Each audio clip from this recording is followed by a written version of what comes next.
संभाजीनगरमध्ये लोकसभेच्या जागांवर रस्सीखेच चालू आहे. दानवे वर्सेस खैरे अशा पद्धतीचा वाद जो आहे तो सुरू झालेला आहे आणि उद्धव साहेबांनी काल त्याच्या संदर्भात दुसरी एक बैठक घेतली. या दोघांना डावलं. नेमकी काय वस्तुस्थिती आहे त्या जागेच्या संदर्भात? केवळ संभाजीनगरच नव्हे तर महाराष्ट्रामध्ये शिवसेनेच्या वाट्याला ज्या लोकसभा मतदारसंघ आहेत त्या प्रत्येक लोकसभा मतदारसंघातल्या पदाधिकाऱ्यांशी थेट पक्षप्रमुख उद्धवजी ठाकरे साहेबांनी चर्चा करायला सुरुवात केलेली आहे. त्यामध्ये संभाजीनगरसुद्धा तसाच आहे.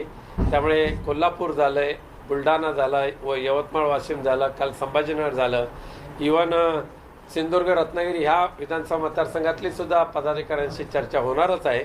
पण संभाजीनगरमध्ये कोणत्या परिस्थितीमध्ये चंद्रकांतजी खैरे आणि अंबादासजी दानवे यांच्यामध्ये वाद नाही आहे. अच्छा, इच्छा आहे पण वाद बिलकुल नाही. काही जणांनी वाद आहेत असं ते निर्माण केलेलं नाटक आहे.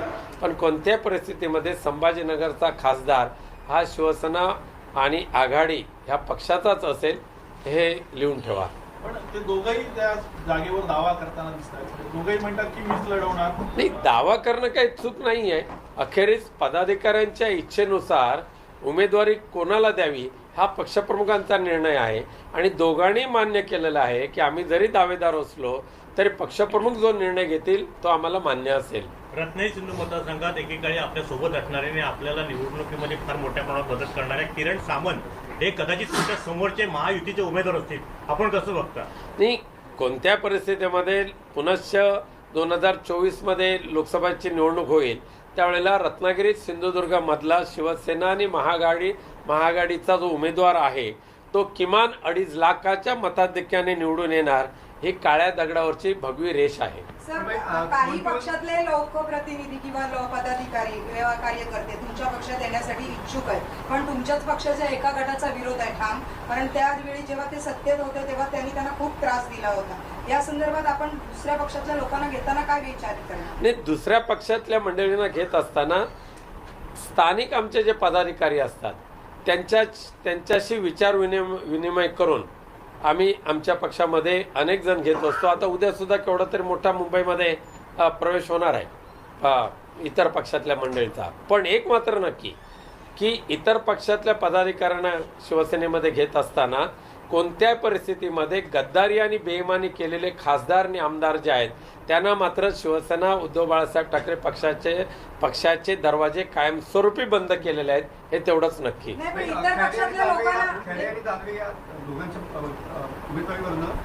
जी बैठक झाली दोघांशिवाय त्यामध्ये खैरेला जास्ती पसंती मिळते असं समोर येते. नेमकी काय आहे हे मत जाणून घेण्याचं काम फक्त एकट्या उद्धव साहेबांनी केलेलं आहे. त्यामुळे त्यांनी जे ऐकलेलं आहे त्याचं काय ऐकलं असं आम्ही कधी विचार न करत नसतो. आणि हे काय एकट्याच संभाजीनगर पुरतं नाही आहे. मी जसं सांगितलं उद्या उद्धवजींना वाटलं की सिंधुदुर्ग रत्नागिरीच्या सुद्धा पदाधिकाऱ्यांशी बोलायचे आहे तर ते बोलणार आहेत. तसं वाद नाहीच, मुळी दावा नक्की आहे पण दावा याचा अर्थ वाद नाही आहे. इच्छा व्यक्त करणं हे प्रत्येकाचं कर्तव्य आहे, ते त्यांनी केलेलं आहे. निर्णय देणं हे पक्षप्रमुख उद्धवजी ठाकरेंचं काम आहे, ते करणार आणि त्याची अंमलबजावणी सर्वजण करणार हे त्यांनी जाहीर केलेलं आहे. इंडिया आघाडीमध्ये कसं चित्र दिसत आहे की एका बाजूला उद्धव साहेब सांगतात की चेहरा पाहिजे, दुसऱ्या साईडला पवार साहेब सांगतात की चेहरा नको आणि त्याचीच रीत कुठेतरी संजय राऊत उडताना पाहायला मिळतात. नेमकं काय इंडिया आघाडीमध्ये ह्याच्यावर वाद सुरू आहे?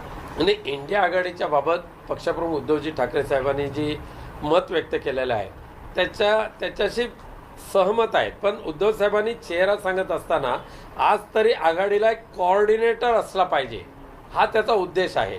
कोऑर्डिनेटर म्हणजे पंतप्रधान पदाचा उमेदवार असं होऊ शकत नाही. त्यामुळे उद्धवजींनी याबाबत आपलं मत व्यक्त केलेलं आहे, स्पष्ट आहे. कोऑर्डिनेशन नाही, कारण ज्या पद्धतीनं दोन्ही पक्ष म्हणजे दोन्ही वेगवेगळी भूमिका मांडतात. म्हणजे एका वेळेला तुमच्याच पक्षातले संजय राऊत भूमिका मांडतात की चेहरा नको आणि तेच उद्धव साहेब म्हणतात की चेहरा हवा नाही. असं नाही. इंडिया आघाडीमध्ये आज एवढी मजबूती आहे, एवढं कोऑर्डिनेशन चांगलं आहे, त्याचा धसका भाजपाने घेतला आणि त्यांची हालचाल कशी झाली हे तुम्हाला माहिती आहे. त्यामुळे इंडिया आघाडीचा एवढा धसका घेतला आणि मीडियाने दाखवून दिलेलं आहे इंडिया आघाडी कशा पद्धतीने चांगली बाजी लोकसभेच्या निवडणुकीमध्ये मारणार आहे ते. आणि म्हणून केवळ आणि केवळ आघाडीचा धसका घेतल्यामुळे महाराष्ट्रातलं हे जे काय वेगवेगळं अपात्रतेची सारखी जी प्रकरणं चालू आहेत ती कशी लांबवायची, त्याच्यावर खोटे नाटे कसं निर्णय देण्याचा प्रयत्न करायचा आहे, या आघाडीचा धसका घेतल्यामुळे तर त्यांचे उपद्व्याप चालू आहेत. वंचित बहुजन आघाडी असं म्हणते की आम्हाला 12 जागा द्या, नेमकं काय सांगा? वंचित आघाडीच्या नेते महोदयांशी आमची चर्चा चालू आहे आणि शिवसेनेने पहिल्याच वेळेला वंचित आघाडीबरोबर आपली युती आहे जाहीरही केलेलं आहे. त्यामुळे वंचित आघाडी आघाडीमध्ये यावी हे असं मत उद्धव साहेबांनी मांडलेलं आहे, हे मत शरद पवार साहेबांनी मांडलेलं आहे आणि काँग्रेसच्या वरिष्ठ नेत्यांनी सुद्धा मांडलेलं आहे. जागाचं वाटप जे आहे हे प्रत्यक्ष बसल्यानंतर ते होऊन जाईल. नाही सर, पण एक सूर निघतोय की जो निवडून येईल त्याचा खासदार, म्हणजे आज संजय राऊतांनी पण त्याला दुजोरा दिलाय की जो निवडून येईल त्याचा खासदार. तसाच सूर आला तर तो काय वाकडा सूर आहे असं मला वाटत नाही. म्हणजे ज्याचे जास्त खासदार ते नाही निवडून येण्याची क्षमता, निवडून येण्याची क्षमता असा सूर लावला तर त्याला बेसूर म्हणता येणार नाही. तो सूर चांगल्यासाठीच आहे. 2.5 लाखाचं गणित नेमकं कसं असेल या मतदारसंघात? 2.5 लाखांनी मताधिक्याने येणार. गणिताच्या आकडेवारी आता नाही सांगणार, पण आमच्या पदाधिकाऱ्यांचा निर्धार, त्यांची मेहनत, त्यांचे कष्ट आणि मतदारांचं प्रेम हे पाहत असतानाच महाराष्ट्रातल्या म्हणजे रत्नागिरी सिंधुदुर्ग सहित महाराष्ट्रातल्या जनतेमध्ये बेईमान आणि गद्दारांच्या बद्दल असलेली जी चीड आणि खाल्ल्या ताटामध्ये घाण करणारी बेईमानी लोकांची अवलाद हे पाहिल्यानंतर लोकांमध्ये प्रचंड चीड आहे. त्या चिडीचं प्रत्यंतर मतदानाच्या बॅलेट बॉक्समधून दिसून येईल. रत्नागिरी विधानसभेमध्ये आता एका बाजूला मोठ्या प्रमाणावर सत्तारूढ आहेत, म्हणजे प्रचंड आर्थिक क्षमता आहे, तर दुसऱ्या बाजूला आपण सत्तेपासून 2.5 वर्षात जवळजवळ 1 वर्ष लांब आहे. अशा वेळी कार्यकर्त्यांना मदत किंवा हे पाठबळ देण्यासाठी आपण नेमकं काय करणार? बघा, आमचा विश्वास आमच्या कार्यकर्त्यांच्या प्रामाणिकपणावर आणि मेहनतीवर आहे. आमचा विश्वास मतदारांवर आहे. त्यामुळे धनशक्ती विरुद्ध जनशक्ती ही लढाई येत्या सगळ्या निवडणुकामध्ये होईल आणि आम्हाला खात्री आहे जनशक्ती ही प्रचंड मोठ्या प्रमाणामध्ये विजयी होईल. शिवाजी पार्वती सभा घेणाऱ्यांना अंगणात येऊन सभा घेण्याची वेळ प्रसंग येते अशी टीका थेट आदित्य ठाकरेंवरती उदय सामंत यांनी केली. आपण कसं बघता? आता उदय सामंतांना सुद्धा वाड्यावाड्यामध्ये जाऊन बसावं लागतं, मोहल्ल्यामध्ये जाऊन बसावं लागतंय. काही जण ठीक आहे कार्यकर्त्यांना आपल्याकडे ये म्हणून भीक मागावी लागते. हे कशासाठी नौटंकी चालवलेली आहे?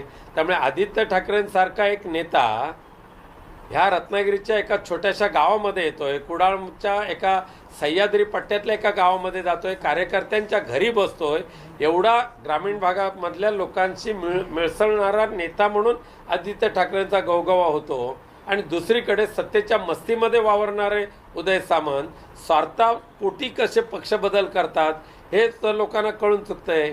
त्यामुळे त्यांना आदित्य ठाकरेंच्या बरोबर स्पर्धा करण्याचं त्यांनी कधी स्वप्नात सुद्धा आणू नये. भाई, एक महत्त्वाचा मुद्दा म्हणजे रत्नागिरी शहरात आता सध्या चालू आहे व्याजी धंदे आणि होणाऱ्या नागरिकांना त्रास.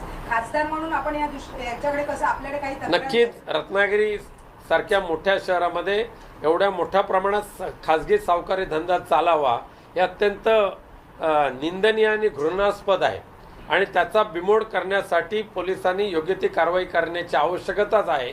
परंतु रत्नागिरीचा मीच बाप आहे म्हणणारे जे काय राज्यकर्ते आहेत त्यांच्या ह्या रत्नागिरी शहरामध्ये त्यांच्या आशीर्वादानेच हे खाजगी सावकारी चालते का अशी शंका सुद्धा सर्वसामान्य लोकांमध्ये आहे. राजकीय हस्तक्षेपामुळे खूप लोकांना न्याय मिळत नाहीये, म्हणजे पोलीस स्टेशनला जातात, अर्ज देत आहेत, पण कारवाई होत नाहीये. नेमकं काय? हा राजकीय हस्तक्षेप सध्याच्या राज्यकर्त्यांचाच आहे.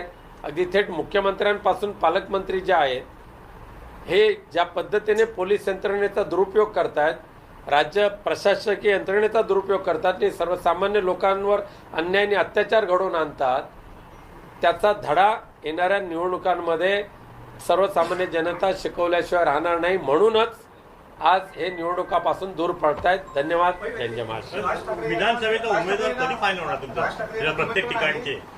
राज ठाकरे यांना निमंत्रण आहे उद्धव साहेबांना नाहीये, पहिलेच आमदारकीची टर्म म्हणून. एकच आहे की किशोर तुम्ही जो विचारलाय त्या अनुषंगाने आजच आम्ही प्रत्येक विधानसभा मतदारसंघातल्या पदाधिकाऱ्यांशी वैयक्तिक गाठीभेटी घेऊन आमच्या उमेदवारांच्या बाबत चाचपणी आम्ही करतोय.